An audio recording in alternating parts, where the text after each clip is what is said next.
እንደምን ቆያችሁ ውድ የኢትዮቁም ነገር ቤተሰቦች፣ የአክብሮት ሰላምታችን በያላችሁበት ይድረስ። ለቻናላችን አዲስ የሆናችሁ ሰብስክራይብ በማድረግ ቤተሰብ እንዲሆኑ በአክብሮት እንጠይቃለን። ላይክ እና ሼር በማድረግም መረጃዎቻችን ለሌሎች ወዳጅ ዘመዶቹ እንዲደርስ ያድርጉ። እርስዎ በአሜሪካ የሚኖሩ ስደተኛ ወይም ዜግነት ያልያዙ ሰው ኖት?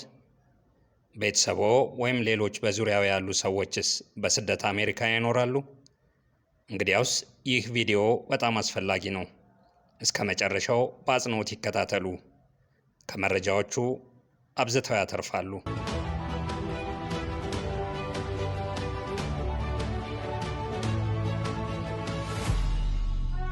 በታህሳስ 2025 በአሜሪካ ትልቅ የኢሚግሬሽን እና የድንበር ደህንነት ለውጥ ሊጀምር ነው።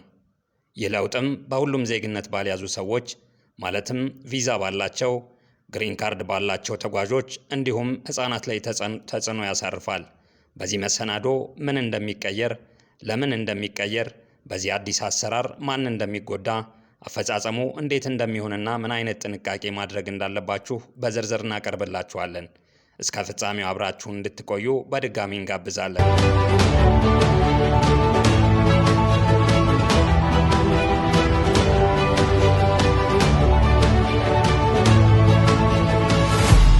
ለበርካታ ዓመታት አሜሪካ የከፊል ባዮሜትሪክ የመግቢያና የመውጫ ስርዓት የነበራት ሲሆን በዚህ መሰረት ብዙ ዜግነት ያልያዙ ሰዎች ሲገቡ ፎቶ ይነሱ እንዲሁም የጣት አሻራ እንዲሰጡ ይደረግ ነበር።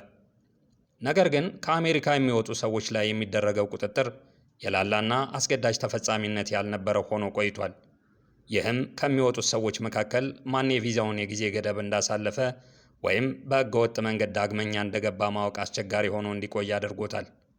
በአሜሪካ ላይ በመስከረም ወር 2001 ከደረሰው የአሸባሪዎች ጥቃት በኋላ የኢሚግሬሽንን ክትትል ለማጠናከርና ያሉ ክፍተቶችን ለመዝጋት ጫና የነበረ መሆኑ የሚታወቅ ሲሆን ኮንግረሱም ከረጅም ጊዜ በፊት ሙሉ የመግቢያና የመውጫ የቁጥጥር ስርዓት እንዲመሰረት ትዕዛዝ ሰጥቶ ነበር። ከብዙ ዓመታት የሙከራ ፕሮግራሞችና በከፊል ይደረጉ ከነበሩ የባዮሜትሪክ ማለትም አሻራና ፎቶ የመውሰድና ፍተሻዎች ማድረግ በኋላ መንግስት በመጨረሻ በመላ አገሪቱ የሚተገበርና አስገዳጅነት ያለው የባዮሜትሪክ የመግቢያና የመውጫ ስርዓት ለመጀመር እየተንቀሳቀሰ ነው። ይህ ከያዝነው ወር የመጨረሻ ቀናት ጀምሮ የሚተገበረው ለውጥ ድንገተኛ አይደለም። ይህ የድንበር ደህንነትና የኢሚግሬሽን አፈጻጸም ስርዓት ለረጅም ጊዜ የቆየና በሙከራ ደረጃ ሲተገበር የነበረ አሰራር አካል ነው። ከታህሳስ 26 2025 ጀምሮ በአሜሪካ የደህንነት ሚኒስቴር DHS ወይም ደግሞ ዲፓርትመንት ኦፍ ሆምላንድ ሴኩሪቲ እና በአሜሪካ የጉምሩክና የድንበር ጥበቃ CBP ወይም ደግሞ ከስተምስ ኤንድ ቦርደር ፕሮቴክሽን በጥብቅ ይተገበራል የተባለው አዲስ መመሪያ ምንድን ነው? መስሪያ ቤቶቹ ከላይ ከተጠቀሱት ቀናት ጀምሮ ማናቸውም የአሜሪካ ዜግነት ያልያዙ ሰዎች፣ ቪዛ ያላቸው፣ ግሪን ካርድ ያላቸው ወይም ሕጋዊ ቋሚ ነዋሪዎች፣ ጊዜያዊ ሰራተኞች፣ ተማሪዎችና ጎብኚዎች በመግባትም ሆነ በመውጣት ጊዜ የባዮሜትሪክ ምርመራ ይደረግባቸዋል። የባዮሜትሪክ መረጃ የፊት ፎቶግራፍ፣ የፊት መለያ ቴክኖሎጂ በመጠቀም የሚደረግ ሲሆን እንዲሁም የጉምሩክና የድንበር ጥበቃ CBP የጣት አሻራ ወይም ሌሎች የባዮሜትሪክ መረጃዎችን ሊሰበስብ ይችላል ተብሏል። ከዚህ በፊት በነበረው አሰራር መሰረት ወደ አሜሪካ ሲገቡም ሆነ ሲወጡ የባዮሜትሪክ መረጃዎች ሳይሰጡ ይገቡና ይወጡ የነበሩ ሰዎች ማለትም ዕድሜያቸው ከ14 ዓመት በታች የሆኑ ሕፃናትና ከ79 ዓመት በላይ ዕድሜ ያላቸው አረጋውያን አሁን ይተገበራል በተባለው አዲስ አሰራር ግን በአስገዳጅነት ፎቶ የመነሳት እንዲሁም የጣት አሻራ የመስጠት ግዴታ እንዳለባቸው ተደንግጓል። ይህ በሁሉም ወደ አሜሪካ የመግቢያና የመውጫ መንገዶች ላይ ይተገበራል። አየር ማረፊያዎች፣ የመሬት ድንበሮች፣ የባህር ወደቦች ሁሉ ይህን ሕግ ከፈረንጆቹ የገና በዓል ማግስት ጀምሮ እንዲተገብሩ ጥብቅ ትዕዛዝ ተሰጥቷቸዋል። የአሜሪካ ዜግነት የሌላችሁ በሌላ በማንኛውም አይነት የቪዛ ካቴጎሪ ወይም የመኖሪያ ፍቃድ ግሪን ካርድ ኖሯችሁ ወደ አሜሪካ ስትገቡ ወይም ስትወጡ ፎቶ የመነሳትና አንዳንድ ጊዜ የጣት አሻራም የመስጠት ኃላፊነት ሊኖርባችሁ ይችላል። የጉዞ ሰነዶቻቸውም ከባዮሜትሪክ መረጃዎች ጋር ተመዝግበው ማንነታችሁን ለማረጋገጥና እውነተኛ ሰው መግባትና መውጣቱን ለማረጋገጥ ይጠቀሙበታል። በአጭሩ ዜግነት ያልያዛችሁ ከሆናችሁ በምትጓዙበት ጊዜ ሙሉ የማንነት ማረጋገጫ እንደሚደረግ አውቃችሁ እንድትዘጋጁ ሲል በአሜሪካ የደህንነት ሚኒስቴር DHS እና የጉምሩክና የድንበር ጥበቃ CBP መስሪያ ቤቶች መረጃውን በጋራ አስተላልፈዋል። ለመሆኑ መንግስት ለምን ይህን ጥብቅ አሰራር መተግበር አስፈለገው? የአሜሪካ የደህንነት ሚኒስቴር DHS እና የጉምሩክና ድንበር ጥበቃ CBP መስሪያ ቤቶች የዚህ ጥብቅ ቁጥጥር ስርዓት ዘርፈ ብዙ ጥቅሞች እንዳሉት ያብራራሉ። ከእነዚህም ውስጥ ትክክለኛ የተጓዦችን ማንነት ለማረጋገጥ ቪዛ ወይም ግሪን ካርድ የያዘን ሰው እውነተኛ ባለቤት መሆኑን ለማረጋገጥ ያስችለናል ሲሉ በዋናነት ይጠቅሳሉ።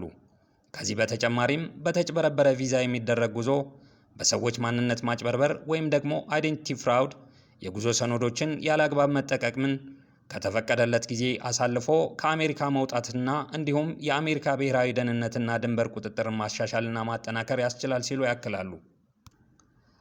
ለመሆኑ አዲሱ አሰራር ማንን ይጎዳል? ለእርስዎ ወይም ለቤተሰቦ ምን ማለት ነው? እርስዎ ወይም ቤተሰቦ፣ ጓደኛዎ ወይም የቅርብ ወዳጅዎ የጎብኚ ቪዛ፣ የተማሪ ቪዛ ወይም የሥራ ቪዛ ካላችሁ፣ ግሪን ካርድ ያላችሁ፣ ጊዜያዊ ሰራተኞች፣ ስደተኛ ተጓዥ ወይም የስደተኛ ቤተሰብ አባላት ከተለያዩ ሀገራት ወደ አሜሪካ የምትገቡ ከሆነ ይህ አዲስ መመሪያ ይጎዳችኋል። ይህ አሰራር ተግባራዊ ከሚደረግበት ከታህሳስ 26 2025 ጀምሮ በጉዞ ላይ ምን ሊገጥመን ይችላል?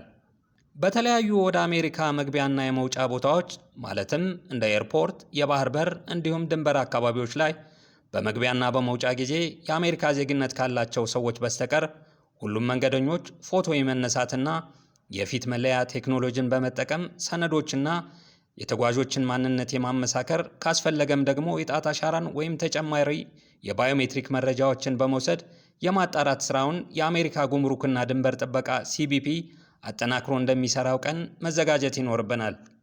ከ14 ዓመት በታች ህጻናትና ከ79 ዓመት በላይ ዕድሜ ያላቸው ሰዎችም ይህን ሂደት መከተል አለባቸው በመባሉ ልጆቻችሁን ይዛችሁ የምትጓዙ ወላጆች ይህን ተገንዝባችሁ የልጆቻችሁን ማንነት የሚገልጹ እንዲሁም አስፈላጊ የጉዞ ሰነዶቻቸውን በተገቢ መንገድ ይዛችሁ መጓዝ ይኖርባችኋል።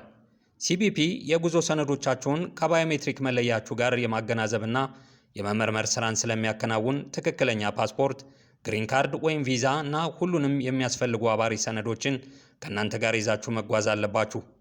ባዮሜትሪክ መረጃ ለመስጠት ፈቃደኛ ያልሆኑና ሰነዶቻቸውን የማያሳዩ ተጓዦች ከጉዞ መስተጓጎል ጀምሮ ተጨማሪ የደህንነት ምርመራ ሊደረግባቸው እንደሚገባ ሊያውቁ ይገባል ተብሏል። ከዚህ ጥብቅና አዲስ አሰራር ጋር ተያይዞ ተጓዦች በተለያዩ ወደ አሜሪካ መግቢያና መውጫ ቦታዎች ማለትም እንደ ኤርፖርት፣ የባህር በር እንዲሁም ድንበር አካባቢዎች ላይ ከፍተኛ የሆነና ረጅም ሰዓታትን ሊወስድ የሚችል አሰልቺ ወረፋ ሊገጥማቸው እንደሚችል ከወዲሁ ሊያውቁት ይገባል። ፓስፖርቶ፣ ቪዛዎ ወይም ግሪን ካርዶ የአገልግሎት ጊዜው ያላለፈ ወይም ጊዜው ሊያልፍ በጣም የተቃረበ አለመሆኑን ኤክስፓይሬሽን ዴት የሚለውን በማየት ያረጋግጡ። በአየር ማረፊያዎች ወይም በድንበር መግቢያና መውጫዎች ላይ በባዮሜትሪክ ሂደት ምክንያት መዘግየት ሊኖር ስለሚችል ለጉዞ ተጨማሪ ጊዜ መድበው ይንቀሳቀሱ። ከአሜሪካ በሚወጡበትና በሚገቡበት ጊዜ እንደ ማስረጃ ሊያገለግሎት ስለሚችል የጉዞ ታሪክዎንና ሰነዶችዎን በተደራጀው ሁኔታ ይጠብቁ። ለምሳሌ ደረሰኞች፣ የመጓጓዣ ቲኬቶች ወይም ቦርዲንግ ፓሶች፣ I-94 መዝገቦችን ይቀበሉ ወይም ያስቀምጡ። ጉዞ የሚያደርጉ የቤተሰብ አባልዎን ስለ አዲሱ አሰራር ያሳውቁ። በተለይ ሕፃናትና ዕድሜያቸው ከ79 ዓመት በላይ የሆኑ አረጋውያንን፣ ምክንያቱም ከዚህ በፊት ከነበረው አሰራር በተለየ መንገድ የባዮሜትሪክ ምርመራ እንደሚጠብቃቸው አውቀው እንዲዘጋጁ። አዲሱ መመሪያ ግሪን ካርድ ያላቸውን ተጓዦችም የሚመለከት በመሆኑ ከዚህ በፊት የነበረውን አሰራር መነሻ በማድረግ ግሪን ካርድ ያላቸው ሰዎችን አይመለከትም ከሚል የተሳሳተ መረጃ ይጠበቁ።